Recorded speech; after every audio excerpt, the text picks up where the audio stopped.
Okay, Oh, being, well, that should be pretty quick. It might be 5:36. being senior council member, I'll call the meeting to order until we elect a chairman and a vice chairman. And I'll note that Alderman Scannell, myself, Guy Zema, Alderman Dorf, and Alderman Galvin are all present. And so that will be the roll call.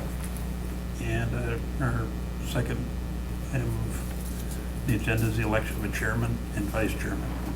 So is there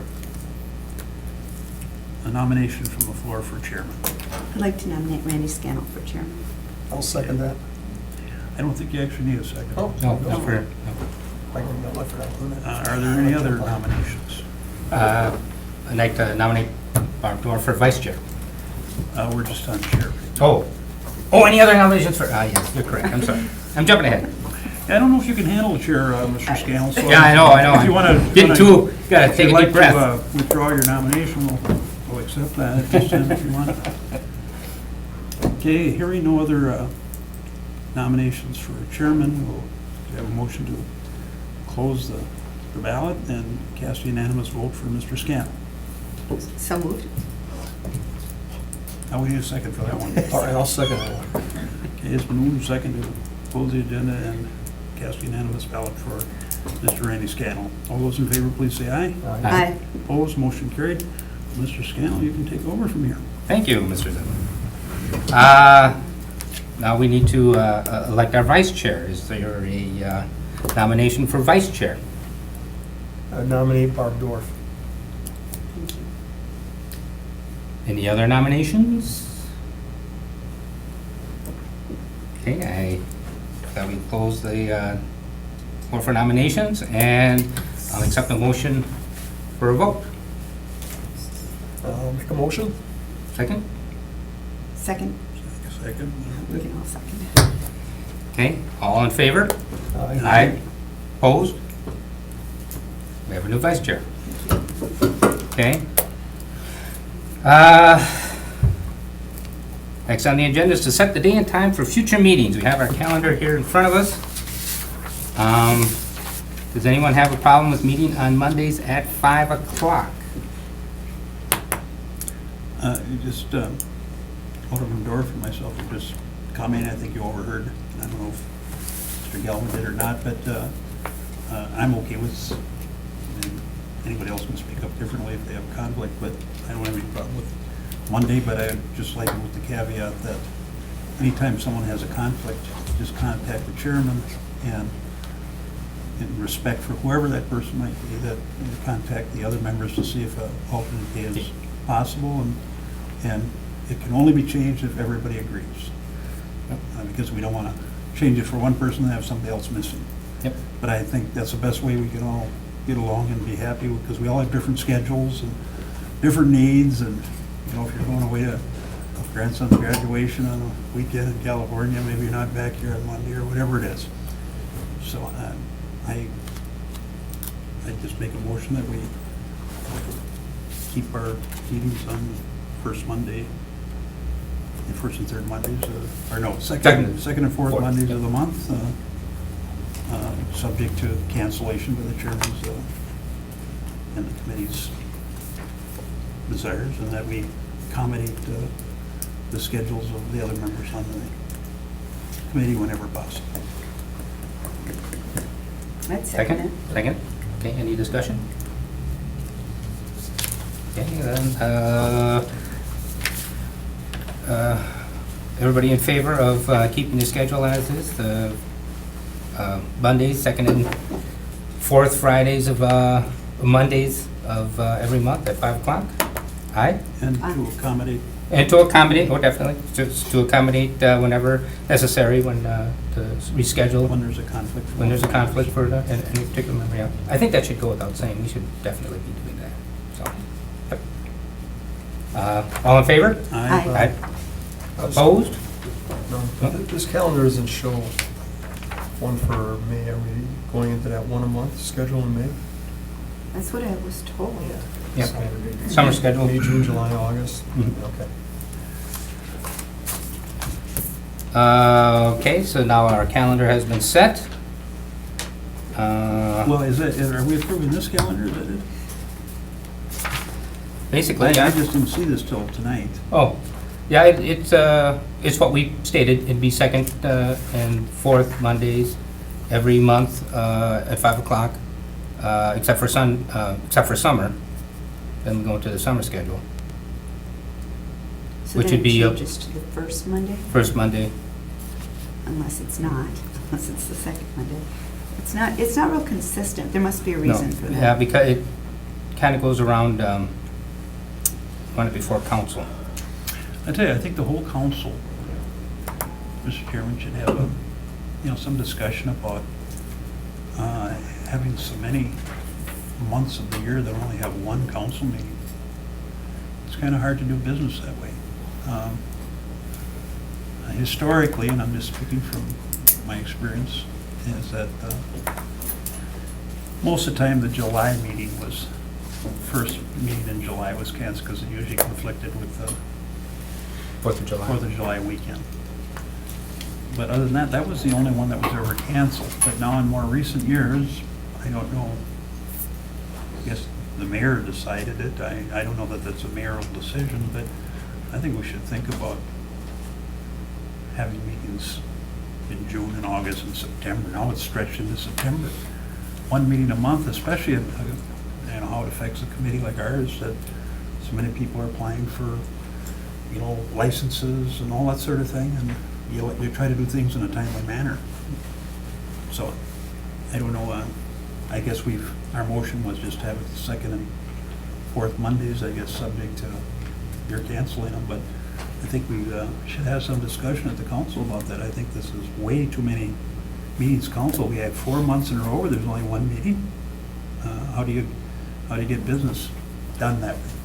There's people that want to go to work, etc. And they gotta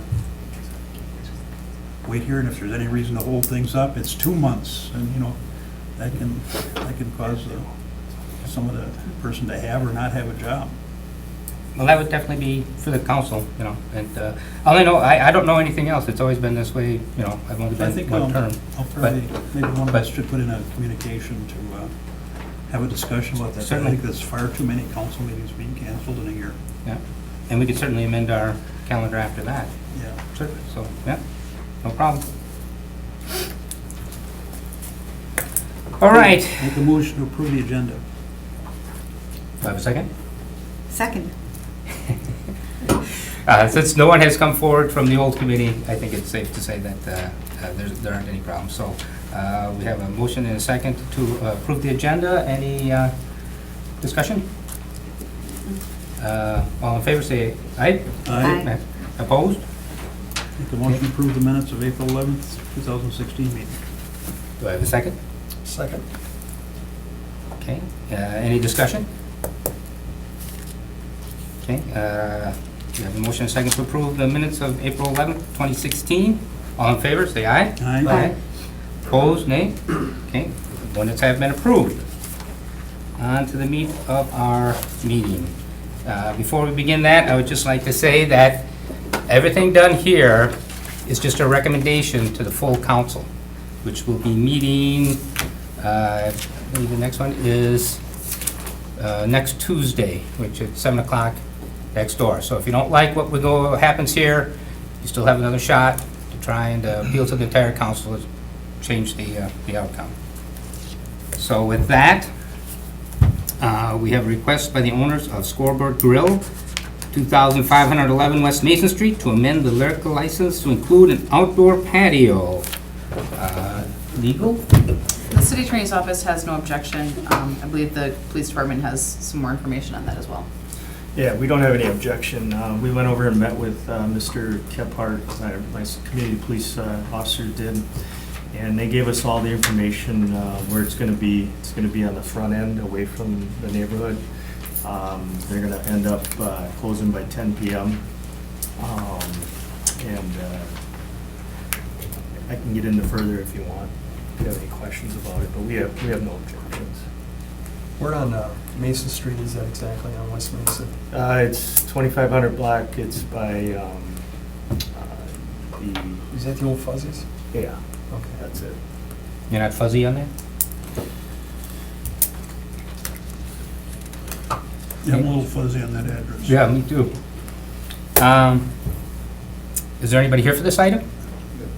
Okay, do we, I just Do we had a need to- question. Okay. These outdoor patios and that, are they required then to build a wall with a fence above it a certain Six, height? I think it's 6 foot, isn't it? Yeah, they do have to have, it has to be fenced in. And they know about that already. We talked to them about that. What about live music? They said they would have acoustic band, and they'd be done by 10 o'clock. But we can get more from them. Well, in the past, when I was on this committee, we used to, if we approved it, we used to approve it subject to complaint. And that would come back on our agenda if there was complaints about Which means noise it's- or whatever. Does that mean if someone complains, the police can shut them down that night, or they be brought Well, back if before this? people call the police and, are complaining about noise, they're supposed to go out there. Even if they have outdoor activities, it's not supposed to be so loud that it's disturbing anybody, no. If they're having it in the front, it's just boring, maybe it won't have noise going to the residential area behind it, and maybe it won't be a problem, but if it is a problem, the police are supposed to use their discretion. And if they have complaints, it should be brought back to us, so then we bring the owner forward and review the situation, and, you can ungrant it as well as grant it. so what are your wishes on this matter? I have no problem with it. Those that I have- make a motion to approve it, subject to complaints. I'll Second? second. Any discussion? All in favor, say aye. Aye. Any opposed, nay? It's been approved. So, both before council, and we'll probably be off and running. Item number 7, application by Amanda Patterson to transfer her Class B combination from 154 North Broadway to 225 East Walnut Street. So moved. Second. Do we need to hear from staff on this? If you want to, we have no objection. It was formerly the Cafe Madrid. They're just moving. I believe they've had no problems with that address, but We have had no problems. Yeah. No objections. Okay. There was a motion, and was it And a second? second. And a second, okay. We have a motion and a second. Any discussion then? Okay, all in favor, say aye. Aye. Opposed, nay? No. That passes. Good luck. Yep. Welcome to District 7. I missed you, so. Item number 8, appeal by Eric Olson to the denial of his operator license application. So initially, that license was denied by the police department because he had an active warrant. That warrant has since been paid. I believe it was just for some municipal citations. So there is no longer a warrant. At this point, the city attorney's office would recommend that the application or the appeal be approved. So moved. We agree. So, So, have we a motion? Do we have a second? Second. Second. Oh, did you make the I motion? tried. Oh, okay. You gotta jump in there. I did. Okay, we have a motion and a second. Discussion? All in favor, say aye. Aye. Opposed? Nay? No nays? It passes unanimously. Item number 9, appeal by Sabrina Murray to denial of her operator license application. The city attorney's office does recommend denial of that appeal. I passed out the criminal record. It includes most notably the felony in 2010 for a bomb scare. That's the reason we disapproved of it also. Okay, Can we hear from? so we can take a motion to open the floor. I move to open. Well, let's get the background here. Is that it on the background? Yeah, that's it, what you see there in front of you. I think that was handed. Yeah. We always get those right at the beginning of the meeting. See, I didn't see that.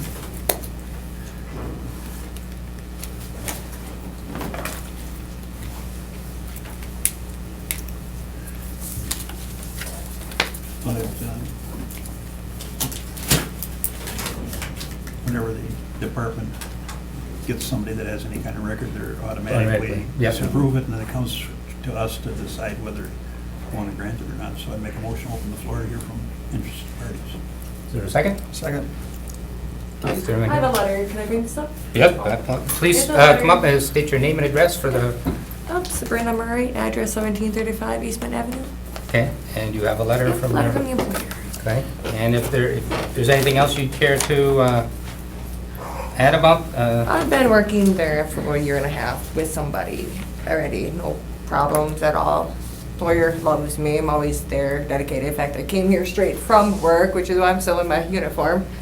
So, Tell me a little bit, can I ask a little bit? Yeah. Yes. Am I allowed to? Oh, yeah, you can what question happened her. was 2010, I got fired, I was not on my medication, I wasn't in the right state of mind, and it was an official combat.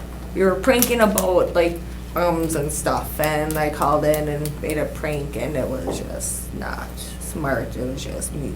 What Really stupid what was the act. Bob Scare too? What did you? APAC. And, It was like a prank phone call. That was okay. just Did not they thought about. evacuate? Yes. So it was fairly disruptive at that point. I mean, I sat the time, I mean, I didn't get into any trouble or probation at all. Okay. That's the latest thing, that was 6 years ago. No trouble since then. Well, parking ticket, that counts. No rest, nothing? Nope, nothing. Move to return to regular order of business. Is there a second? Second. Thank That's you. it. Discussion? Make a motion to approve, subject to 6 months review. I don't believe we can do I a don't know if we can do it. review any. Right, when the license is granted, we can't bring them back for review. When it comes up for renewal, if there's some complaints, then we can, Well, if there's something serious happens in between, you mean it can't be put back on the agenda? no, because we can't take it away at that point.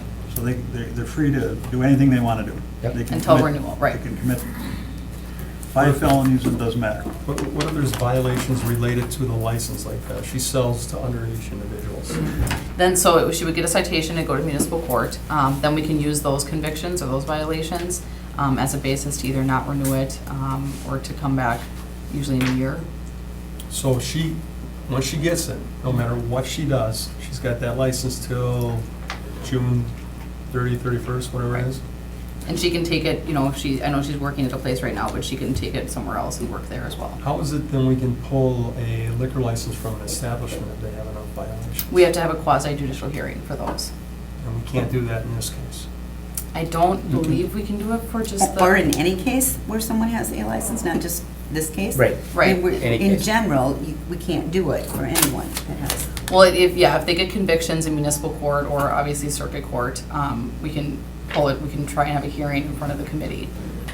But we don't just, if they get arrested or if they get a citation, we Right. don't pull it, right. Right, I mean, but if it's an individual, Mhm. we do have the ability to pull that license from them prior to the expiration date. Yes, we do, Okay. through a hearing. That's all I Mhm. want to know. Okay. It's not easy. No, I- Well, I know in the past, so when we had any kind of doubts, and this is a fairly serious thing, but it's also been, it's about 6 years old here. So you judge a little bit by the character of the person that you see in front of you. But when we thought there was something serious, and sometimes we asked to have it reviewed in 6 months, we asked for a report back if there's been any violations or not. And then if there were, then we schedule something. Sure, and I don't see, yeah, we can, I just don't know, I guess, how we keep track of that in 6 months. I mean, I can run the record in 6 months, but that's Well, just. that's the idea, yeah. Okay. Well, that'd be my motion, that Okay. we approve the appeal and request that the department report back to us in 6 months, whether there's any violations that should be brought to our attention. Any other discussion? I'd prefer that, I think we should just stick with what they've been doing, is that if there's any violations, it'll come to our attention anyway, and we'll take action at that point. Instead of putting it on the law department or the police department to try and set a calendar, a clock, that 6 months from now, they've got to remember to go and run her through the system in the computer. When, obviously there's a violation, we're going to know about it right away. Well, we aren't gonna know about it right away unless somebody runs it. And that'll happen on the anniversary date. But I mean, if it's That'd be a directly year related later. to her license, we'll know about it right away. I mean, if it's related to her selling underage or anything else like that. Well, I'm not so sure about that. Well, if she gets a citation, it'll come to municipal court and then it'll go through me. Go through, and then are you gonna report it back to us? Right, yeah. Okay. I mean, I just can't promise that in 6 months I'll remember on the date to check, but if, of course, if something comes up with the bar or. It was never a problem in my whole history, so I don't know, I was on this committee for what, 20 years, so. Did you want to amend your motion, or? I'm just a little sweetie pie, I do anything you want. And we do Hey, it. give me goosebumps.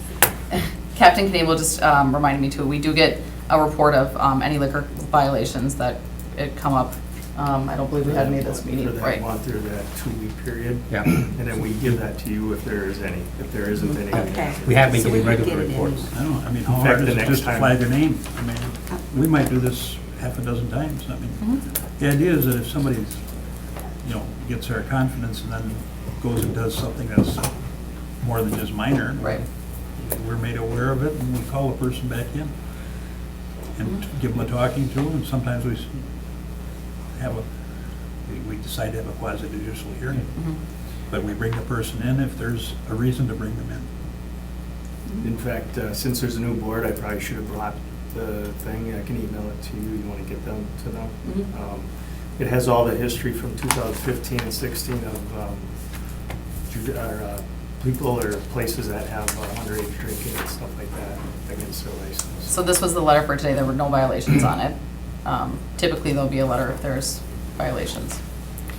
We instituted, if I may, we instituted in the last 2 years here, I'm not exactly sure when, but we get regular reports, so that we'll have a whole stack of sheets so we can go through, and staff can also pick out anybody that, if there's a problem. So we've kind of made it a regular part of our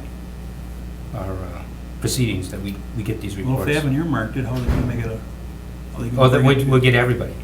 We get a report on the And then whole. we're supposed to remember the names, is that it? No. The names are on there. I might remember Sabrina, I don't Right. know. And we can certainly, I mean, if there's something that makes it easier for you guys. I can we remember what I had for breakfast today. Eggs. Now I remember. Right. Well, we could go with the motion or amend it, or, I mean, does staff any other input on the, Nope, nope.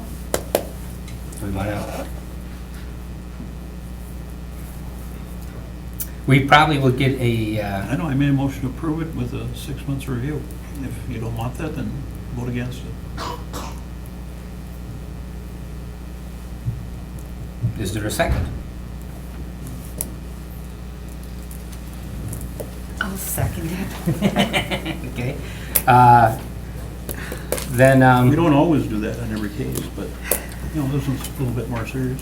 I don't want it to be onerous I to mean, staff. there's other charges on here Yeah. that, it's not like there was a one incident, there's a number of incidents. Some of them are 10 years old, but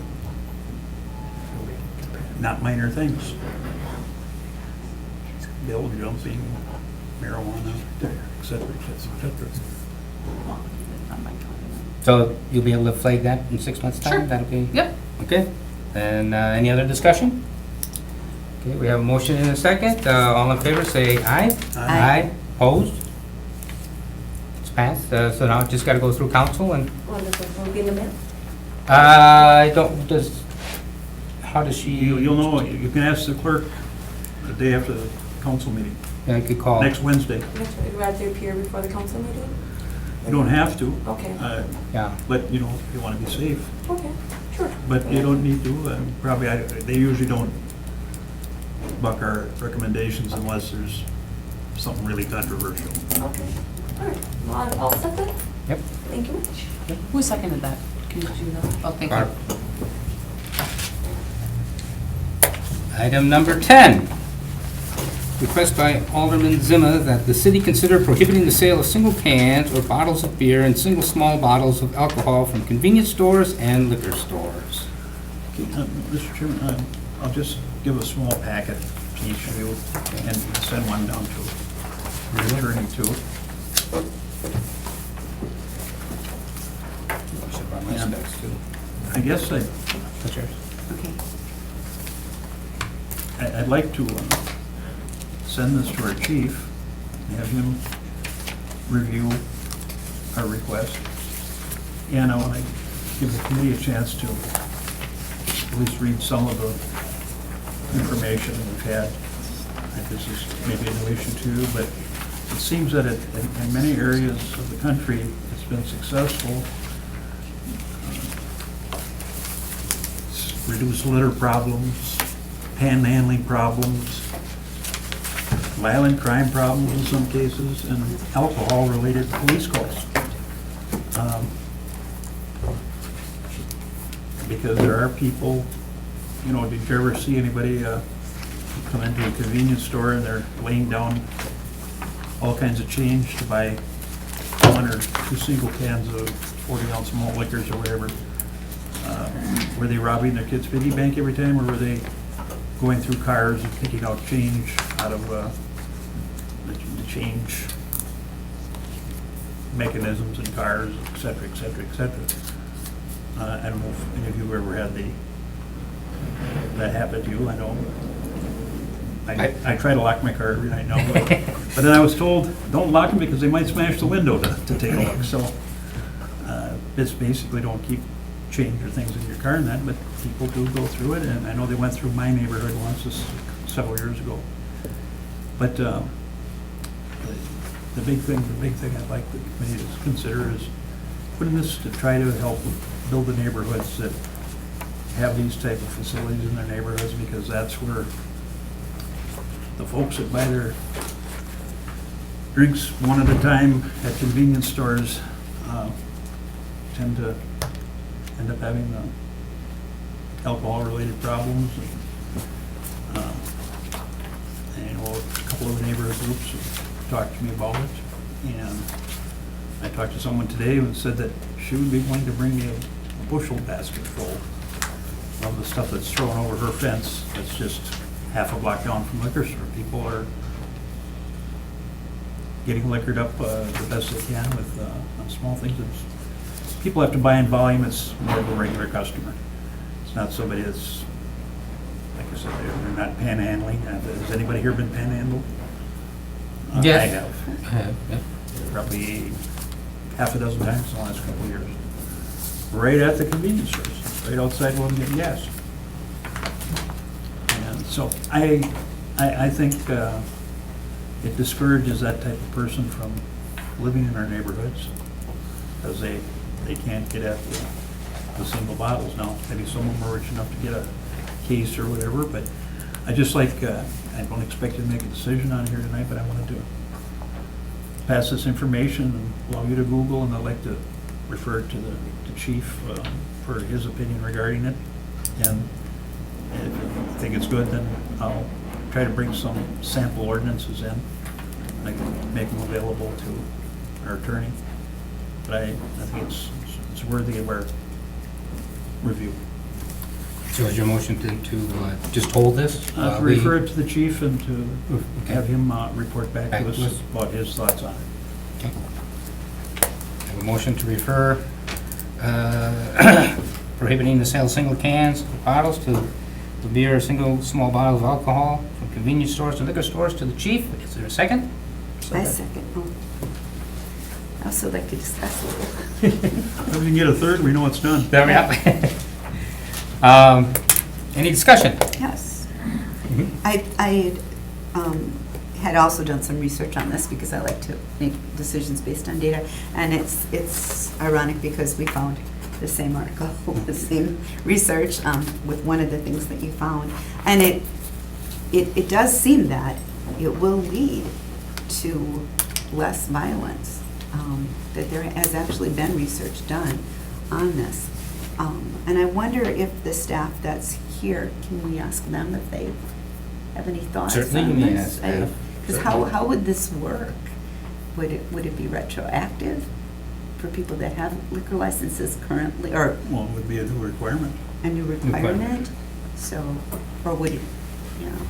And I guess that's kind of up to how you guys, draft whatever you want to draft. If it were a stipulation, obviously, in their liquor license, that would be a different story about going retroactive. If it were a new ordinance that were put in place, that would certainly apply to everybody.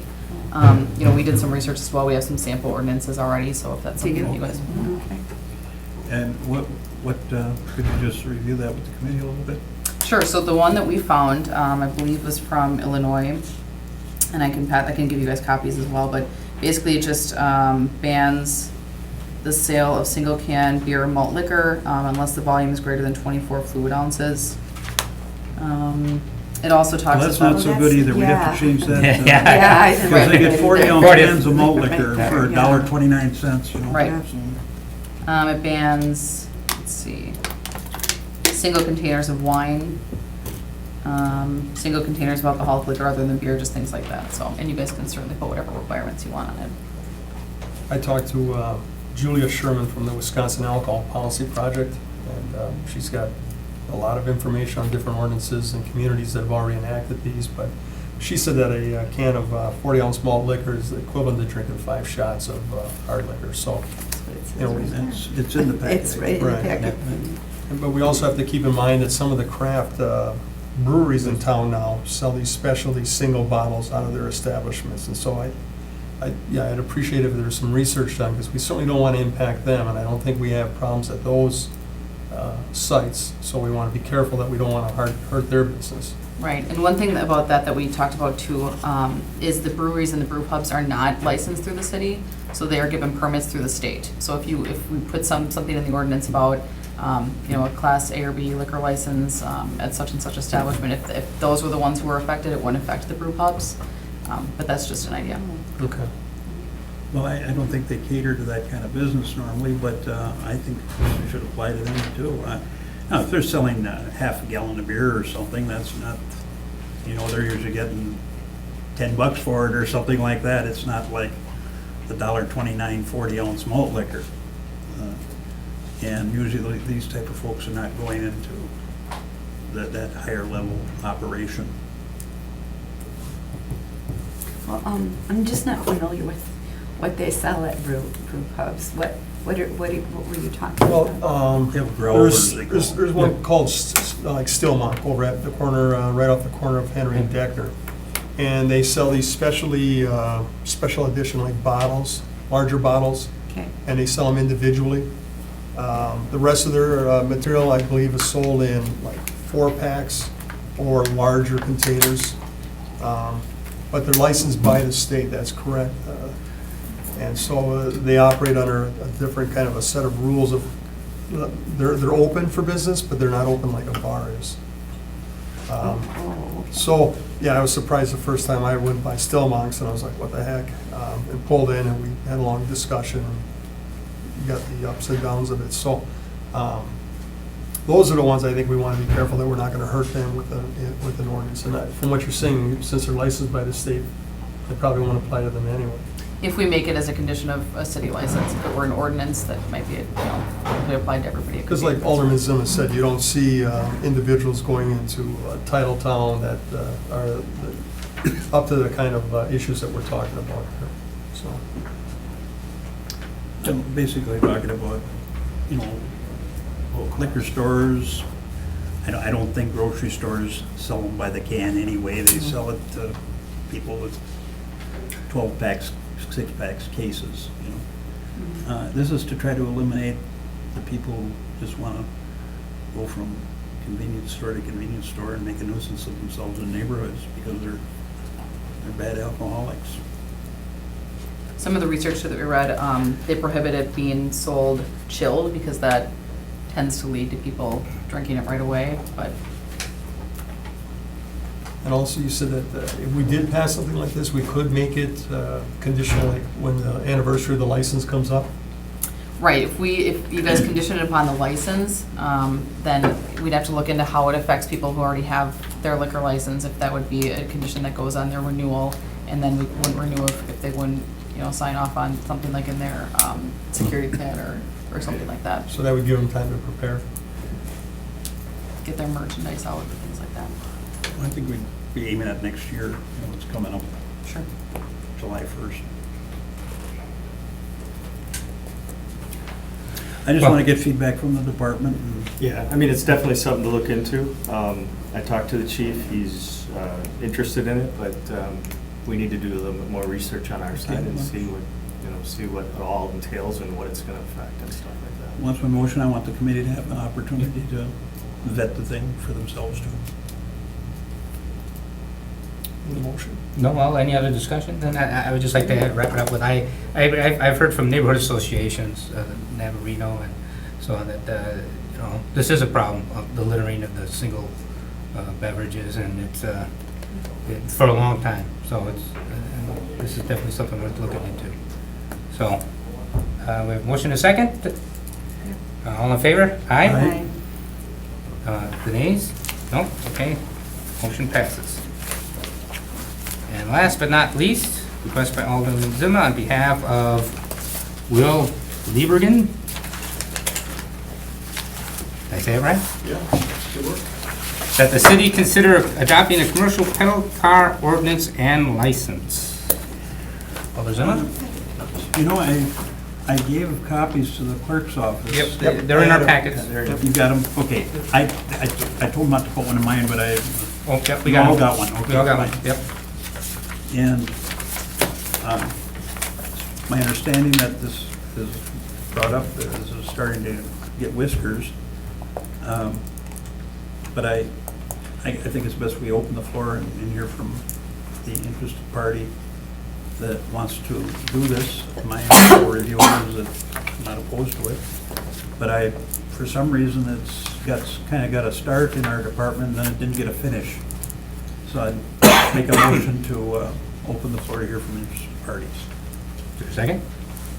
Second. Okay. Please state your name and address for the record. Hi, Will Liebergen, operated bar at 231 North Broadway, Green Bay, Wisconsin, Keggers. I had brought this to the committee before because there is an ordinance in the state of Wisconsin that allows them, so they're legal in Green Bay then, but it would be advantageous for somebody wanting to bring one to have an ordinance, because if they acquired one, which they're quite pricey to buy, then you would pass an ordinance against it. It could be, a costly investment if there wasn't an ordinance protecting them. So I just wanted to recommend putting together an ordinance. Obviously, the picture's on the front, and then I basically included kind of like a sample ordinance of different talking points that you'd want to feature. I'm sure legal would look in plenty of ordinances that have been put in other municipalities, but just some of the main points of an ordinance, just to familiarize you guys with it. So Okay. There are pedal push bars, carts right now. yep, in Milwaukee. Nothing in Green Bay? No, I not thought that I I know. One was visiting. At this one point in day, time, Randy. what he's saying is that it's legal for somebody to buy one, but Right. then if we had an ordinance opposing to Yeah, it, then right. he's interested in And two, if doing this, but he doesn't want to do it if we're going to have an ordinance against it, so I guess he's looking for the city's blessing on it. And right now, as it sits, anybody can just buy one and start operating in the city of Green Bay. They don't need any background check, they don't need anything on the driver, they need nothing. So you could have somebody who doesn't hold a liquor license, or doesn't hold to the quality or standards of like local establishments. So you could just have anybody start a pedal car business. And so it would be advantageous for the city, I would think, just to have like a streamlined ordinance on something like this, so that you just didn't have a bunch of them pop up. Which I don't think the market can really sustain multiple, but however, you could have just anybody start a pedal car business. So that's one of the other, not only protecting against the investment with an ordinance for You somebody could have wanting a to invest in cocaine one. dealer What? start one. Yeah. He Yeah. doesn't even need a license. Well, didn't he have that little cart he went around with? He had a different Yeah. kind of cart. Yeah, wasn't it? Yeah. What do one of these things cost? With anywhere from 50 to 75,000. If you want to buy into a franchise, it can cost us upwards of $75,000 to $80,000. They wouldn't be operated, like on the Fox River Trail. I don't think you could operate on there. I think because there's wheel restrictions on there, maybe. So right? it's gonna be on the Possibly. streets. Yeah, it'd be on streets. And from reading through your ordinance, it looks like that ordinance, where'd you get that from? I compiled it from ones that I found online. From the manufacturer of it, they provide a sample ordinance to suggest to your municipality. Okay. And I just methodically kind of went through it. I mean, there's a couple of them in there that added or deleted, just based on what I thought would be, important for the city of Green Bay. Things like motor assist, so that they don't have somebody just operating a chintzy one, and it can break down in the middle of the street, then it has to be recovered by a trailer. So you could require that motor assist be on them, so that they can be motorized back to their holding pen. Right, yeah, because this looks like it covered a lot of my main concerns. Yeah. What you have here. Yeah, headlights, brakes, all these things. The one thing in there, that noise, it's gonna be difficult to draft the ordinance for, I didn't wanna say no noise on them at all. Right. Or no speakers generating music on them at all, because I've been on them and they have speakers and it adds to the experience. But you'll have to say something with it, a certain amount of decibels so far away, or something like that. Just like we have for taverns and Yep. everything else. Yeah, that's 85 decibels at a neighboring or adjacent, whatever property. Right. Yep. Any other questions? And that's kind of where I got that number in there, I put 85 These things don't decibels. run around residential neighborhoods normally anyway. They're like sightseeing tours. Yes, yeah, it's like a tourist attraction. You're probably gonna be doing like one to a brewery, over to maybe over to Stillmank and back. Or maybe do one with some downtown, like a wing location and a beer stop, or include maybe a winery.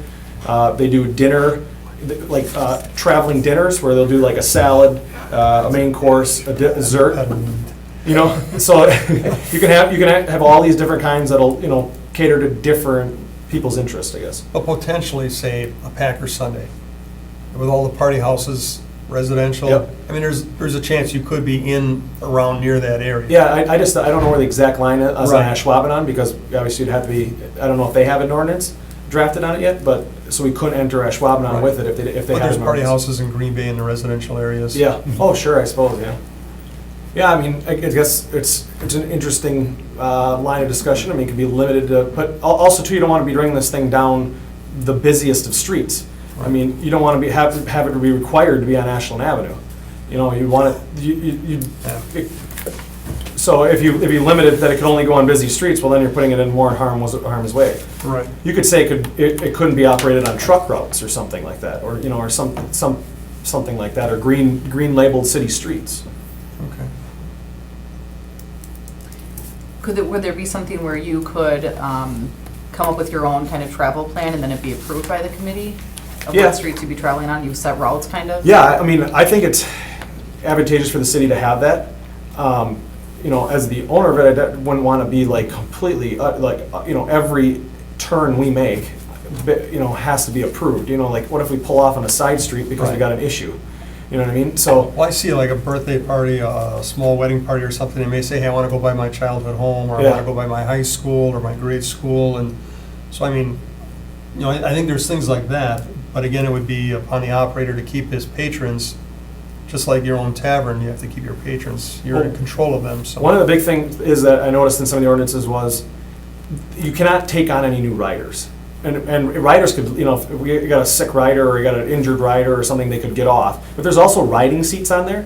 So you could say that we could put in, generate one of the things, I guess getting off the route, but one of the big things I noticed was getting on and off. You wouldn't want to say in the ordinance that people are not allowed to get on it. So it's not like a traveling thing where people go bar hop and someone new gets on from a bar. If they have to leave the initial location, tour with the whole cart and then come back. But on route, yeah, I could, great business idea there. Sorry. Do a tour of the homes of the famous, all the alders. Yeah. Yeah, okay. Yeah, there'd be a fee, of course. So, it's what the city feels comfortable. I could see, setting out, here's typical routes or something Right. that we use, like, we have this food tour, but let's say somebody approaches us and say they want to do a traveling dinner. Then, so just somebody wants to do a traveling dinner, and it's roughly about maybe $300, $400 venture for me. Then I have to go through P&W to get that individual route Right. approved. It could be, That's why I think there has to be something to do with the routes and I don't think you should have to come here every time you're gonna book a party, because Yeah. that, like you see for how often we meet, it's just not practical. yeah. But I guess we're gonna send this to staff anyway to research and come back with some best practices, suggestions, and I imagine it would behoove you to see if there's been any issues on that in any of the other places that have that, and get that to staff too. Well, I just want to say, I don't know that we need another alcohol vehicle. I mean, alcohol here, you know, the mayor's Task force. task force and the whole country's, you know, I mean, alcohol is a big problem. We're talking about limiting single bottles and all that sort of thing. It's just that I did bring it forward because I guess as it stands right now, anybody can start one. And I think we want to, if we're going to have them, I mean, we want to prohibit them. And of course, that's what Mr. Lieberman is talking about. If we are intending to prohibit them, he wants to know because he doesn't want to make an investment. Because he's thinking about doing it. But, I mean, I think we have to have a serious discussion of whether this is good, bad, or otherwise for the community. If the majority think it isn't, well then, you know, let's make an ordinance and, you know, license the people and put the requirements we want in place. If we don't think it's a good thing for the community, then we should create an ordinance prohibiting them. So I brought this forward because, you know, Mr. Lieberman is very imaginative and is a hardworking, responsible person. And he's added to his business and he's got music and he's made a positive contribution. And I don't know if I want to take $75,000 out of my pocket to do something like this, but hey, if it was up to me, nothing would ever get started because I'm too tight. But I think it's out of courtesy to him, I thought we should bring this forward, have the discussion, and then we'll deal with it accordingly. But, I mean, you have to ask whether you even want something like this. I mean, there are some little tours of what the downtown on the segways or whatever they are. I don't know how successful that is. I know I think twice about investing $75,000 and hope to find enough customers to peddle this thing around Green Bay and get my money back on it, but, or is it the only way you get your money back is, I mean, is there a fee for the ride and then more money for the alcohol? Is that how it goes, or I guess it's a, how do they operate in other places? usually there's a fee to get on, and then some might include like a beer tasting, you know, on each, along the way. There might be a beer thing that goes along with it, so you're sampling some beers. Or they could purchase from the establishment what they would like to drink on the ride. Or some of them do barrels of beer on there. They have like barrel of beer on, and then, you know. Well, LA, I don't know. So you wouldn't necessarily leave out at Keggers. I mean, you could meet at Bay Beach and go along Nicolay Drive along the bay or something. Yeah, but I like think that? the thing is that it would, you know, stimulate my business. You know, Right. it would be from my location, so I'd want the people to be meeting there and then leaving from there. And it's not necessarily just all exclusively drinking related thing. I mean, it literally can just be an event. You know, people are something to go do. It's just as much as you know, it's attraction for the city. It's a tourism piece. It's you know, another one of those things. It's like a roller coaster. I mean, Does it it's have to have alcohol to attraction. be successful? No, it doesn't have to be alcohol to be successful. It doesn't. But they fought long and hard in cities like Milwaukee and Madison to have alcohol included on them. Well, I mean, we might They wanna fought so hard they limit, actually got a how many they state- can take along. I mean, last thing I want to do is get a riotous group of people drinking their heads off riding through the city. Yeah, I hear you. But I mean, cities or people with businesses in Milwaukee and Madison fought really hard, and they got it passed by the state to, you know, be legal across the entire state. So with alcohol on them, because they were operating with alcohol, and then they deemed it illegal. The city or the state then stepped in and said it is legal, to try to entice cities like Milwaukee and Madison and, you know, hopefully Green Bay to adopt ordinances that, you know, make them legal. Well, state does all kinds of nasty stuff to us. I hear you. Yeah. And if I could, the state's law actually does regulate how much can be carried on. So 36 fluid ounces basically per person is what it mandates. That's the most you can bring on. 3 years. There you go. Did you have something? I did, but I'm certainly not opposed to this at all. I do see that it states in the sample ordinance that the driver can't have anything to drink. Yeah. So that is certainly something that I would want to have very stuck to, that there'd be no drinking, because again, I'm on the mayor's drunk driving task force, and we don't need something like this with someone drinking on it. The sample ordinance actually had like a limit that it could be within, and I put it to 0 just because I would say wouldn't even want to, like, there to be this, well, you can have one thing, well, what's one? I would want it to be 0, and I would agree like, with that. a 0 tolerance on it. I Zero really- tolerance with the driver Yeah. of it, the steerer. And the steerer, or the person would be employed by us. They'd be insured by us, Okay. insured by us and employed by us. This isn't somebody where they rent out the vehicle for the day. We provide the whole tour. Our staff drives that thing the whole It's time. basically like a limo. Yep, Yeah. yep, it's like a limo. It's like a limo, but under. And people take power. those out all the time Yep. for excursions. And there's been a rash of people, doing these party buses all around, and all of them are including alcohol in them too. And I don't exactly know how that ordinance works or how it's legal for them to be doing that, but I thought there had to be drivers sectioned off or something like that. But now you see a whole bunch of these party buses driving around with people on alcohol on them, and I don't know. So, I mean, it's really kind of no different than the limo type Right. license, I'm assuming. Maybe that's what it would be, need to be, required. Well, I remember this kind of coming up maybe a year ago or so, and we just kind of let it go because we found out that the state had an ordinance, had a law on it, and so we just said that ordinance or that law was good enough. We didn't need to. We felt like we didn't need to tinker with it or anything.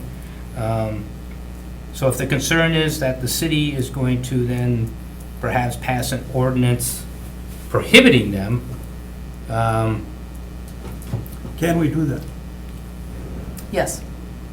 So, Well, I think that's the decision. I'd like this referred to the staff and to the chief also. I mean, sometimes it's a little Monty Python-ish, oh, we're gonna stop it here, we're gonna promote it here. Let 20 pass and kill the 21st, I mean, there's no rhyme or reason to stuff. But, so I don't know, this is an idea of Mr. Liebergen, and like I said, out of respect for him, I thought he deserved an answer about this one way or the other. I I'm guess- not so sure I'm thrilled with the idea of more alcohol and, out in the neighborhoods with it. And, some people might be very well behaved. 36 ounces have me flying, have me looped. And, well, how long do these things go, an hour? You must wear them out before that. They're mechanically pretty interesting. I mean, it doesn't take that much to pedal. I mean, you do have 10 people, or 10 people total pedaling. It's not. they're 10 geared people pretty good. power. Yeah, they're That's geared about pretty 20 well. horsepower or what? Yeah, I don't know. 5.5. I guess your option, then, what Guy's saying is no ordinance or make them legal. I guess at any point in any business, you're one ordinance away from being illegal from what you're doing. I mean, if you're operating a convenience store one day and you're selling single, things, you could always pass an ordinance to say you can't sell the single things. Right. So I guess I can understand, not wanting to pass an ordinance with it because the state's already covering it, and I'm comfortable doing that. It just, I wanted to ask Protection and Welfare if they wanted to, draft an ordinance so it protects, a business from starting and also protects themselves from just anyone starting one. That makes sense. Because right now, as it starts, literally anybody that, could start one. Right. And I think you'd want to tie them to businesses. Absolutely. To liquor holders. I think you would want to tie them to them. I mean, I just think it would be advantageous for the city, so. I think it would be better to have our own ordinance be like, I mean, I'm not sure if the state ordinance, does it say the drivers can't drink? Does it go into that Yes. detail? This ordinance that he's given us has gone into much more detail than Then the the state. state, that's what I was And it wondering. allows us, like he said, I like the fact that it allows us to tie it to his business, which means that if there was a violation on this, Yeah. that would directly affect his liquor license. Yeah, That way you got people that's responsible. That being makes it- or like, you have people, owners being held accountable for Right. problems. I mean, that's a lot from me saying that, because it's gonna be, there's more opportunity leaving my doors for things to happen, but it also holds me to a higher standard if so that I'm held to a high standard, so that you have things being, people being held accountable if they're not. That way we don't have people coming in here on a weekend, like a Packer weekend, carting one in. Carting Like one I hear in. sometimes we get taxis from outside the area that aren't licensed by us that come in and try and pick up businesses such as that. So I think it would kind of head off any of that kind of stuff. Or if someone did without knowing it, we'd be able to shut it down right away. I'm surprised somebody hasn't carted one in yet. Like, I thought I Maybe they seen haven't, we're one. not aware of it. I I mean, swear I've seen one. I'm down around the stadium. I have not seen one, and I think somebody would have got around. I think it would have wound up on the news or something. Do you know how many Milwaukee has? I would 4 or 5, Madison, probably. couple. I know Minneapolis has them. Minneapolis, that's where it really started in the Midwest. They have a lot of them there. There might be 4 or 5 companies there. Perhaps we could make them only legal during the winter months. Yeah. There you go. If I could add to, the state law does also mandate that any conviction under this statute or under a city ordinance, the court has to take away their right to drive these. So it says that any conviction of it's called a commercial quadricycle, for a violation of the subsection, the court shall enter an order permanently prohibiting the person from driving a commercial quadricycle. So if he was driving, he would be the only one affected, but he could just go hire someone for the very next Sure. weekend. Would that person have to be licensed? That's up to if you guys wanted to put that in the ordinance. It doesn't say that in the state statute, but if you guys wanted to make that not only the actual unit itself have a permit or a license, that every driver have a permit. Is the driver technically serving? Is that how it works, or do they have the beer like somewhere right in front of them in cup holders, or? Well, I think in the ordinance, sample ordinance I had, I might have cut out a piece of that says that the driver is the only one that can serve the people, or there can be a person located in the middle that is like the server of the people. Or I think it can be, most of them are just like, there's that cart, or it's the chair in the back, and like, it would be located somewhere around there. I have, everyone kind of runs differently, where the beer is, where the alcohol is. Do we require someone on the cart to have a license, like in any establishment, there has to be at least one licensed person in that establishment? Operator, yeah.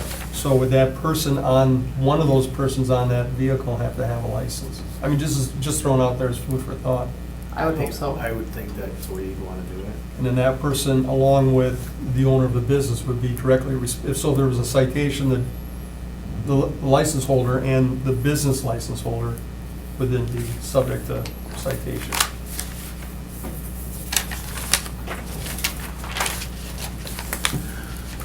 So, Well, I tell you, I'm really not so fond of this idea. Like I said, I brought it forward because Philly Reed was a constituent, and, I think he deserves a hearing and an answer about it. I just can't believe that people don't have enough ways to get liquor in them, but, I hear you. if they're gonna be disallowed, then nobody's making an investment. If they're gonna be allowed, then how much do you wanna regulate them? And how much more trouble is it? How much should the license be? Et cetera. do we want to craft an ordinance and look it over before we decide Well, whether I to accept the thought, ordinance, or just just? like the previous item, I thought we should refer it to the chief and our staff and come back with their thoughts on it. And then, we can further vet the idea and whether we want to promote it or not promote it. We could do that. I know I have a hard time signing on to this myself, but I think it needs to be dealt with. That's the motion, is there a second? Quick question before. Certainly. When we refer something to staff, is there some kind of a time frame, or Usually get back to us. I'm assuming next meeting, next meeting? Okay. That's usually the time. unless they ask for more time or Yeah. something for some reason. Okay, I'll second that motion. Okay, motion and a second to refer this item to staff. Any further discussion? All in favor, say aye. Aye. Opposed, nay. The motion passes. Do you make a motion to adjourn? I'll take a motion to adjourn. Is there a second? Second. We are adjourned. Oh, I was waiting for you to use that. Oh, yeah, all those in favor, aye. All those in favor? Aye. We're adjourned. For you to use that. Well, you're done, just in time to go upstairs. Yeah, those are, yeah. Jump the gun. I knew I was gonna jump the gun. Yeah. I got someone to figure out traffic issue. How do I forward something to traffic? I would call, either, there's the captains, right? the zoners. I'd call the captains. No, no, this is about a traffic issue with, talking about changing something in our business because it's affecting traffic. Oh, yeah, no, that's fine.